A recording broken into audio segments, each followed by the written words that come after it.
Nous sommes très heureux d'avoir l'occasion aujourd'hui de nous exprimer en face de vous, de nous exprimer aussi en face de nos compatriotes pour évoquer un sujet qui, de notre point de vue, est le plus important. Un sujet qui, pour nous, devrait être au centre de nos préoccupations et qui ne l'est pas. Ce journée du 9 décembre représente bien quelque chose parmi les journées internationales célébrées à travers le monde. Et cette journée du 9 décembre n'a jamais été célébrée aussi bien au Sénégal que sur le continent à notre connaissance. Et lorsque nous faisons par malice l'interrogation au niveau de nos compatriotes, qu'ils soient de la société civile, qu'ils soient de la presse, pour savoir justement que représente cette journée, personne n'est en mesure de nous répondre.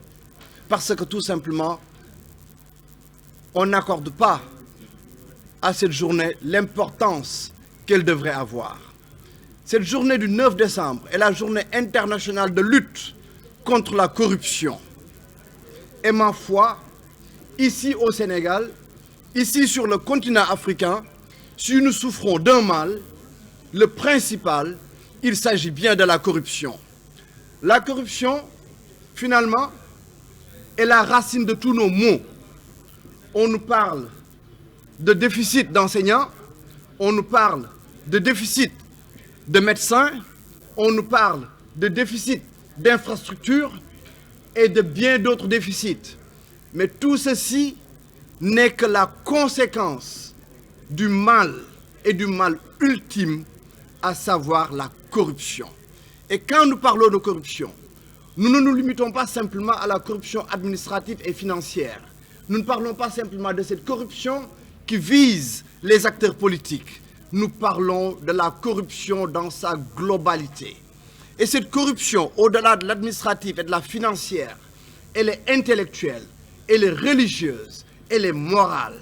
Et il s'agit d'une corruption qui prend racine au cœur même de nos familles et depuis notre tendre enfance.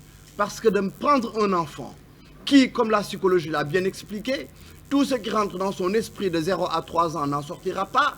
Et on prend cet enfant-là, on lui met dans l'esprit qu'il doit prendre en charge ses parents. Mais voilà une société qui est malade. Une société saine doit justement avoir des adultes responsables, des adultes ayant conscience qu'ils ont un devoir vis-à-vis des enfants, un devoir de soins, un devoir d'éducation, un devoir d'habitat, un devoir et des devoirs vis-à-vis de leurs enfants. Mais de mettre, si je puis dire, le système à l'envers, de structurer un enfant tel qu'il devrait demain subvenir aux besoins de ses parents, eh bien, voilà une société qui est malade, voilà une société qui marche à reculons.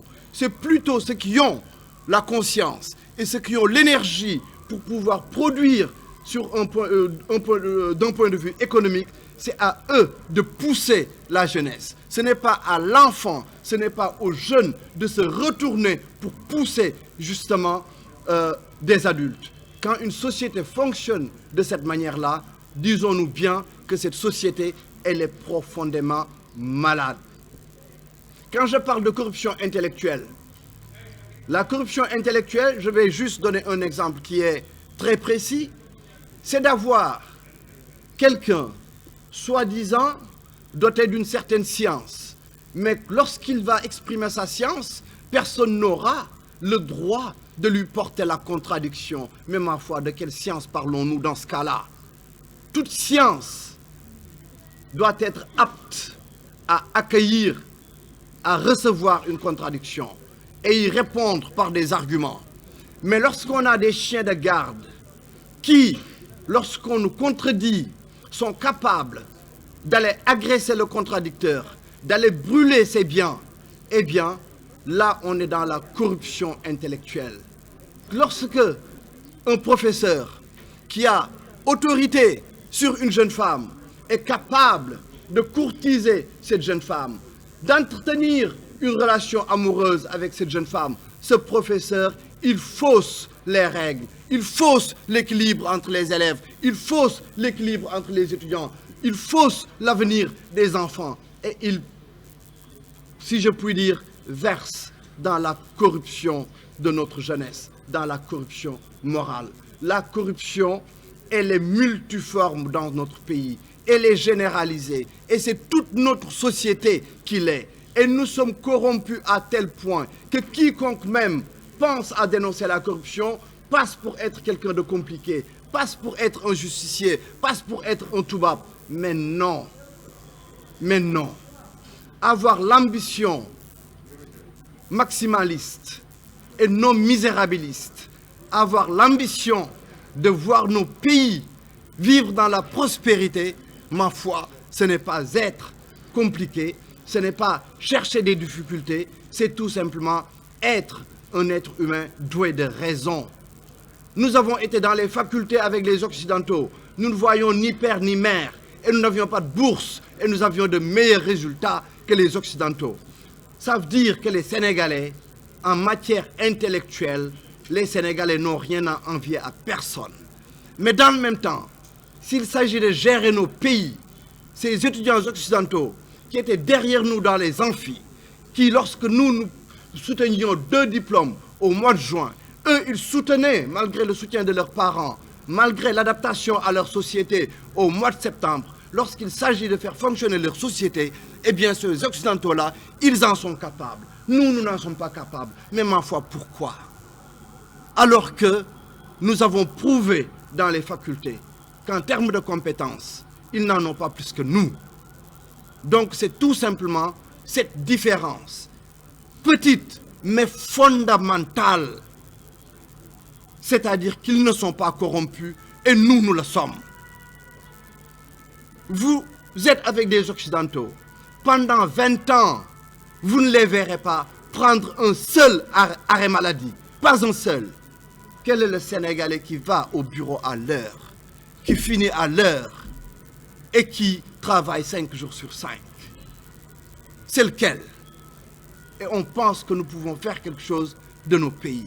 Nous nous trompons. Le problème du Sénégal, ce ne sont pas des Guinéens présents ici. Le problème du Sénégal, ce ne sont pas des Français qui seraient en train de manipuler nos dirigeants. Le problème du Sénégal, c'est la corruption qui est devenue consubstantielle à notre être sénégalais. Tout ce qui ne nous rapporte pas, eh bien, nous ne nous investissons pas dans cette entreprise-là. Tout ce qui ne rapporte pas un gain immédiat ne nous importe pas. C'est ça le problème du Sénégal. Et c'est ancré en nous.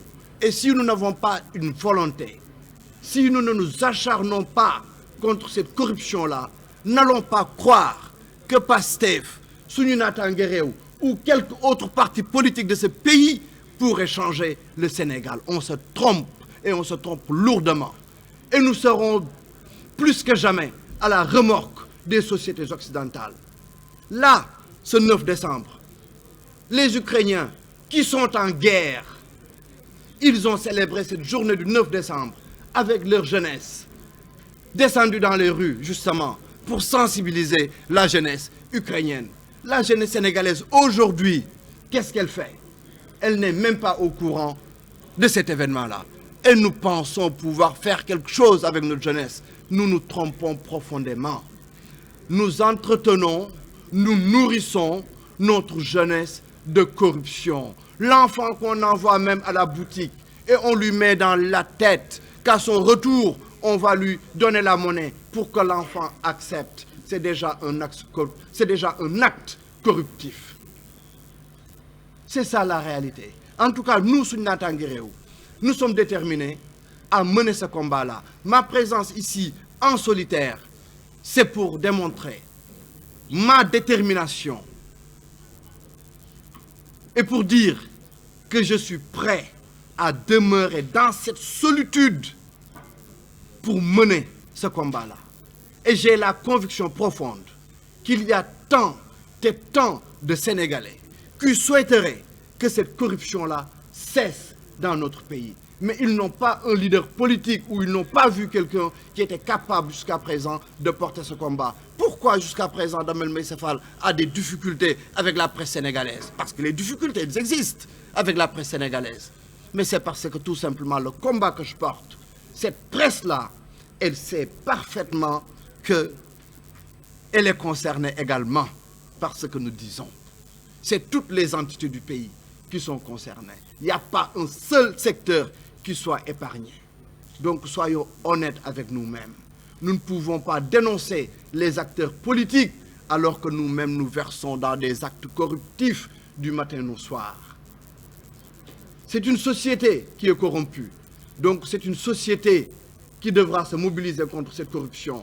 Mais cette société-là, sans doute, avait-elle besoin de gens déterminés pour porter le combat. En tout cas, nous sommes déterminés à porter ce combat et nous y invitons tous les Sénégalais qui ont envie que tout ceci cesse. Ce que j'ai dit depuis tant d'années et que je répète jusqu'à présent par rapport aux corps habillés, je ne vais pas revenir là-dessus. Le Premier ministre, il a entendu le Président, il a entendu le ministre de l'Intérieur, il a entendu le ministre de la Défense, il a entendu parce que je sais pertinemment qu'ils nous écoutent. S'ils sont là à discuter du port du caméra pour nos policiers, c'est parce que Sounata Nguereo l'a dit, l'a souhaité, l'exige. Si monsieur le Premier ministre Président a évoqué la corruption au niveau de nos corps habillés, c'est parce que Damel Maïssa Fall ne cesse de le répéter, parce que de 2014 jusqu'à 2024, jusqu'en août 2024, nous n'avons jamais entendu monsieur le Premier ministre Président s'attaquer aux corps habillés. Jamais. Le député Guy Marius Sagna de même, jamais. Maintenant, ils ont commencé. Mais il faut juste que ce ne soit pas des slogans. Il ne faut pas juste qu'ils essaient de nous couper l'herbe sous le pied. Il faut que ce soit profond, il faut que ce soit rigoureux, il faut que ce soit déterminé dans l'intérêt du peuple sénégalais, dans l'intérêt du continent africain. On nous parle de panafricanisme. Ma foi, le panafricanisme, ce n'est pas un slogan. Ce n'est pas d'afficher des posters. Ce n'est pas d'arborer des t-shirts. C'est un combat. Mais quel pays panafricain, quel pays va-t-on mettre ensemble pour porter le panafricanisme? Des pays profondément corrompus, des systèmes profondément corrompus. Vous les mettez ensemble. Panafricanisme, Cheikh Anta Diop. Mais rien ne se fera avec des dirigeants corrompus de l'Est à l'Ouest du continent, du Nord au Sud. Rien. Donc Sounata Nguereo veut que ça cesse. Et Sounata Nguereo a cette conviction que ce que représentait le Sénégal d'antan sur le continent africain, le Sénégal peut reprendre sa place d'avant-garde, sa place de locomotive, justement en menant cette lutte acharnée contre la corruption. Et si le Sénégal, justement, se met en avant, se redresse, les autres pays suivront. Ça, c'est certain. Mais déjà, il y a d'autres pays qui ont fait beaucoup mieux que nous. Allons juste chez nos voisins du Cap-Vert. La corruption y a été vaincue. Résultat, le paludisme, me semble-t-il, y a été également vaincu. Donc, la lutte contre la corruption, si elle est menée, nous donnera des résultats que la nation entière verra. Et c'est pour cette raison-là que nous continuerons à lutter contre cette corruption et invitons à tous les Sénégalais déterminés qui souhaitent la prospérité de ce pays dans la dignité de nous rejoindre dans ce combat-là. Et nous invitons également, vous de la presse, à porter ce combat-là, à dénoncer les prédateurs et les receleurs qui sont dans ce pays, les jouisseurs qui sont dans ce pays et qui ne jouissent justement qu'avec la souffrance des couches les plus vulnérables.